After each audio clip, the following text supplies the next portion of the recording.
Thinking of selling your business? Don't before you watch this video. Now, selling a business is a huge move and could be extremely lucrative.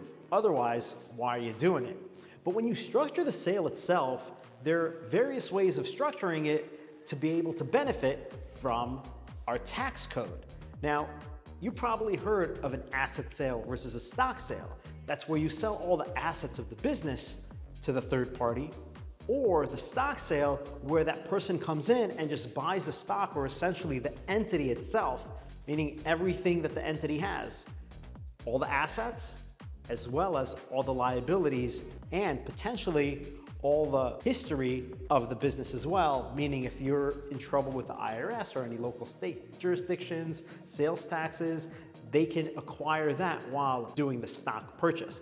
That's why most business owners are going to be faced with an asset purchase or sale because the buyer doesn't want that liability. However, if you do structure it as a stock sale, you can actually exclude up to $10 million of the sale itself through a qualified small business stock sale, meaning you can pay zero tax altogether up to millions of dollars in the sale, which is a huge move.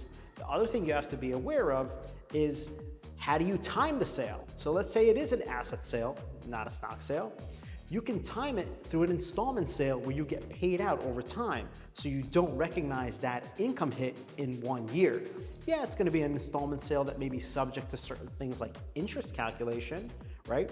But at the end of the day, you're not gonna put yourself into a high tax bracket where you're paying a high tax in one shot. And even if you are in a high tax bracket, you're better off paying tax over time. Again, time value of money. You're just gonna receive probably a decent down payment up front, and the rest you get paid out over time, which is a great strategy. So when you're selling a business, make sure to talk to the right advisors to structure it the right way to keep more of that hard-earned money from the sale. Thanks so much for watching, and I'll catch you next time.